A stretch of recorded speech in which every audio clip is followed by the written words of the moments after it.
Bismillahirrahmanirrahim. Assalamualaikum warahmatullahi wabarakatuh. Perkenalkan, nama saya Hana Maisun Safinatun Najah, NIM 193111056 dari kelas BI 5B. Baik, saya di sini akan menyampaikan sedikit materi dari bab 1, yaitu memahami historisitas fikih. Langsung saja, yang pertama yaitu historisitas fikih. Yang pertama yaitu historisitas fikih. Al-Quran dan hadis Nabi Muhammad SAW di dalam Islam itu menempati posisi sentral dalam kajian yang merupakan sumber peradaban. Kedua sumber primer Islam tersebut merupakan respon atas berbagai problem sosio-kultural yang muncul pada kurun waktu tertentu. Al-Quran sendiri bagi umat Islam merupakan kalam Allah yang diwahyukan kepada Nabi Muhammad SAW melalui perantara malaikat Jibril sebagai petunjuk dan juga pedoman bagi kehidupan manusia. Kitab suci ini memiliki kekuatan yang luar biasa, memiliki keluasan dan kedalaman makna ibarat lautan atau sebuah wadah yang menampung air, luas dan juga dalam tanpa bertepi. Aspek sosiokultural yang melatar belakangi pewahyuannya tidak membatasi cakupan kandungannya. Bahkan, teks Al-Quran melampaui batas-batas eksternal partikular yang melatar belakangnya. Hal ini menunjukkan bahwa Islam itu diturunkan tidak hanya untuk komunitas masyarakat tertentu, melainkan untuk menyapa seluruh aspek kehidupan manusia, kapan dan dimanapun mereka berada. Yang selanjutnya adalah masyarakat muslim yang ada di Indonesia ini kan berbeda dengan masyarakat muslim yang ada di Mekah, Madinah, dan wilayah lainnya. Di Indonesia, Islam itu ditampilkan oleh penganutnya dengan beragam corak. Mereka semua menampilkan Islam dalam kehidupan sehari dengan beragam bentuk dan aneka pemahaman.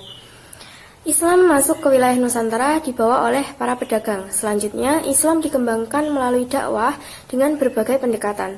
Pendekatan dakwah yang diterapkan oleh para wali atau wali songo di Jawa itu berbeda dengan pola pendekatan yang dilakukan oleh para datuk di Sulawesi Selatan. Di Indonesia sendiri terdapat dua organisasi Islam sebagai representasi organisasi Islam Indonesia, yaitu Muhammadiyah dan NU, aliran Sunni dan Syiah, serta aliran teologi dan madhab fikih. Semua meyakini dan mengklaim bahwa organisasi atau aliran dan madhab mereka itu yang paling benar. Kemudian yang kedua yaitu stagnasi tasyrik Islam. Fikih atau hukum Islam itu tidak dapat dilepaskan keberadaannya dari faktor kondisi sosiohistoris yang mengelilingi para ulama fikih. Kondisi sosiohistoris merupakan variabel yang tidak dapat dinafikan dalam melihat fikih. Hal ini senada dengan kaidah usul fikih, yaitu hukum itu berputar, lahir dan berubah bersama dengan ada tidaknya yang ilat. Kaidah ini mengisyaratkan tentang elastisitas dan fleksibilitas fikih. Dapat dikatakan juga, fikih itu merupakan produk kondisi sosiohistoris, karena fikih merupakan hasil olah nalar manusia yang relatif dan lahir berdasarkan kondisi sosiokultural. Karena itulah, fikih di suatu tempat belum tentu cocok di tempat yang lain, walaupun dalam waktu yang bersamaan, disebabkan kondisi masyarakat yang berbeda juga. Kemudian yang selanjutnya adalah fenomena fikih generasi awal. Sejak meninggalnya Nabi, terputus pula wahyu, sementara masalah terus bermunculan melingkupi kehidupan para sahabat. Bahkan, meninggalnya Nabi merupakan awal terjadinya perbedaan paham di kalangan para sahabat. Meski demikian, tidak berarti pada masa Nabi itu manusia hidup tanpa masalah. Namun, kehadiran Nabi dapat menjadi rujukan yang terpercaya karena ia merujuk kepada wahyu yang turun. Hukum Islam merupakan refleksi logis dari berbagai situasi aktual yang kemudian melahirkan karya-karya fikih. Dengan begitu, karakter fikih yang lahir lebih berorientasi memenuhi kebutuhan masyarakat pada zamannya. Bahkan pada masa Rasulullah SAW, hukum Islam atau fikih merupakan respon positif Al-Quran terhadap persoalan-persoalan yang muncul. Masalah-masalah juga terus muncul memasuki era tabi'in. Masalah pun bertambah yang meminta adanya gerakan ijtihad dinamis. Banyak persoalan masyarakat yang muncul yang belum pernah muncul pada masa Nabi dan juga sahabat. Meskipun begitu, ulama tabi'in berusaha untuk merujuk kepada zaman Rasulullah dan sahabat. Namun, tuntutan ijtihad pun semakin mendesak. Dalam keadaan begitu, mereka mengarahkan segenap potensi intelektualnya untuk menjawab persoalan berdasarkan otoritas Al-Quran dan juga Sunnah. Kemudian yang selanjutnya adalah fenomena fikih dalam pembentukan madhab. Sebagian ulama, khususnya para ahli sejarah pembentukan hukum Islam, memandang bahwa madhab-madhab yang dibangun oleh imam madhab itu lahir dalam pengaruh politik penguasa. Selain kontribusi ulama-ulama madhab yang demikian besar, sekaligus menjadi salah satu faktor yang secara signifikan mewariskan ikhtilaf yang berkepanjangan. Imam madhabnya itu diantaranya adalah yang pertama ada Imam Abu Hanifah yang lahir pada tahun 80 Hijriah. Yang kedua ada Imam Malik lahir di Madinah pada tahun 93 Hijriah. Kemudian yang ketiga Al-Imam Asy-Syafi'i lahir di Kuzah pada tahun 150 Hijriah. Dan yang keempat Ahmad bin Hambal lahir pada tahun 164 Hijriah. Kemudian juga ada sejumlah imam madhab yang terlupakan bahkan dinyatakan hilang seperti madhab As-Sawri, madhab Ibnu Uyainah, madhab Al-Azai, madhab At-Tabari, dan madhab Al-Dhahiri, dan yang lainnya. Kemudian yang selanjutnya adalah ketika pintu ijtihad tertutup. Penyebab berhentinya perkembangan kajian fikih adalah pada masa kodifikasi atau tadwin. Gerakan tadwin di satu sisi merupakan upaya untuk menyimpan hasanah ilmu para ulama, tetapi di sisi lain menjadi penyebab ulama berikutnya merasa cukup dengan apa yang telah tersedia. Mereka merasa tidak perlu melakukan penelitian dan juga pengkajian ulang terhadap sejumlah masalah baru yang muncul.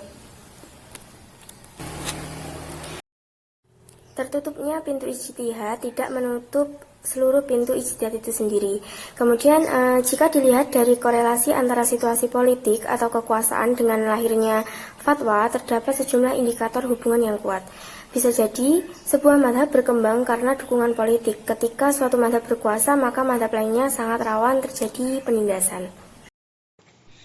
Imam Hasan Hanafi melihat sebuah keharusan untuk melihat 3 dimensi masa dalam upaya pengembangan fikih seiring peradaban hidup manusia. Pertama, yaitu masa lampau atau al-madi, yang dipersonifikasikan dengan al-Turatz al-Qadim atau hasanah klasik. Yang kedua yaitu esok atau al-Musbal, dengan sebuah prediksi yang diletakkan pada indikator yang jelas dengan melihat tanda-tanda zaman.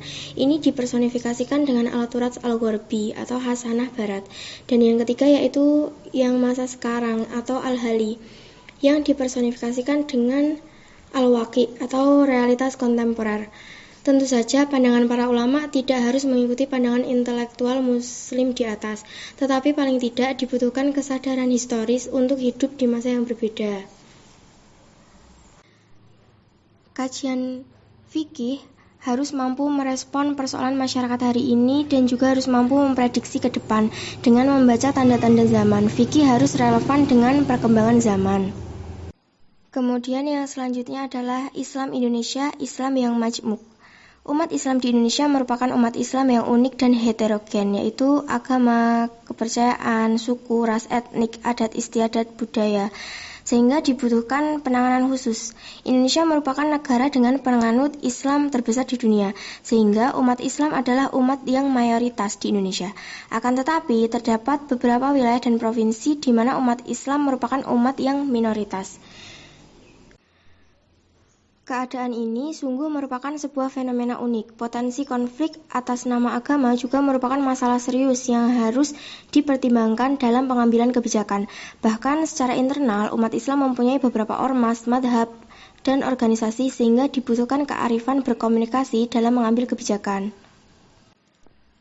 Akibat dari adanya madhab penguasa di masa lalu telah mewariskan fanatisme yang begitu kuat, sehingga kadang-kadang pandangan ulama pendiri madhab di masa lalu seolah dianggap telah memadai. Yang berakibat semangat mengkaji teks Al-Quran dan hadis melemah, padahal pandangan ulama madhab di masa lalu merupakan produk pemikiran atau ijtihad berdasarkan konteks sosiokultural yang mengitari kehidupan umat Islam pada saat itu.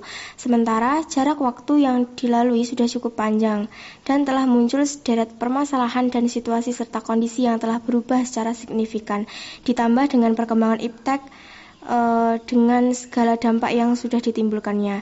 Hal ini tentu merupakan permasalahan tersendiri. Yang selanjutnya adalah kearifan menyikapi perbedaan. Pada realitanya, keragaman itu berpeluang memicu tumbuhnya benih-benih konflik di tengah masyarakat. Sejarah mencatat bahwa munculnya konflik dalam masyarakat itu pada umumnya dipicu oleh keragaman yang meningkat menjadi perbedaan dan bahkan meningkat hingga menjadi pertentangan terbuka. Hal tersebut seringkali terjadi dalam kehidupan bermasyarakat, karena keragaman atau perbedaan lalu menimbulkan permusuhan. Kemudian ada hadis yang terkait dengan perbedaan pendapat ini, yang artinya adalah perbedaan pendapat dari umatku adalah rahmat. Tidak mudah menyikapi ikhtilaf seperti ini yang dimaksudkan dalam hadis tersebut, sehingga dapat berimplikasi menjadi rahmat bagi kemanusiaan. Keragaman dan juga perbedaan dalam berbagai aspeknya, baik secara individu maupun secara kolektif, baiknya itu harus disikapi secara arif, agar dengan begitu kehidupan individu dan juga kelompok akan lebih dinamis sehingga dapat melahirkan kompetisi secara sehat untuk memperoleh kebaikan atau fastabiqul khairat dan juga tolong-menolong dalam menata kehidupan di dunia ini. Kemudian yang selanjutnya adalah urgensi perumusan fikih Islam di Indonesia. Kuatnya umat Islam bermadhab kepada produk fikih madhab qauli sehingga mengakibatkan melemahnya bermadhab secara metodologis atau madhab manhaji. Melalui pengkajian dan pengembangan usul fikih dan kaidah-kaidah fikih dalam merespon konteks kekinian, dibutuhkan kesadaran sejarah dan kepekaan terhadap realitas kontemporer bagi umat Islam. Sebab Al-Quran sebagai wahyu dari Allah, sementara fikih merupakan produk atau hasil dari kreasi intelektual para fuqaha, hendaknya dapat dibedakan. Warisan yang ditinggalkan Nabi Muhammad SAW adalah Al-Quran dan Sunnah. Ulama fikih atau fuqaha idealnya mewariskan cara memahami Al-Quran dan Sunnah, dan bukan semata-mata pada produknya saja. Pintu ijtihad juga harusnya tidak ditutup, bahkan harus dibuka demi mengakses daya kreasi ulama belakangan ini. Sebab fikih sebagai salah satu cabang ilmu atau kajian Islam yang harus terus-menerus diuji. Kita juga harus memahami bahwa produk-produk pemahaman dan hasil ijtihad ulama terdahulu syarat dengan latar belakang kesejarahan atau tarihiyat yang menjadi variabel berpengaruh terhadap produk pemahaman mereka. Oleh karena itu, membaca fikih harus disertai dengan kesadaran historis. Tertutupnya pintu ijtihad juga telah turut berpengaruh terhadap terjadinya stagnasi pemikiran Islam, khususnya perkembangan hukum Islam. Munculnya berbagai masalah kontemporer yang meminta Islam sebagai jawaban atau solusi yang merahmati umat berhadapan dengan keragaman problematika. Era globalisasi adalah era yang menuntut Islam diterjemahkan menjadi rahmat bagi seluruh masalah global dan informasi berikut dampak yang ditimbulkannya.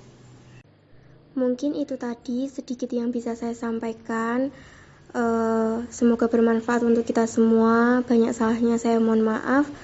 Wabillahi taufiq wal hidayah. Wassalamualaikum warahmatullahi wabarakatuh.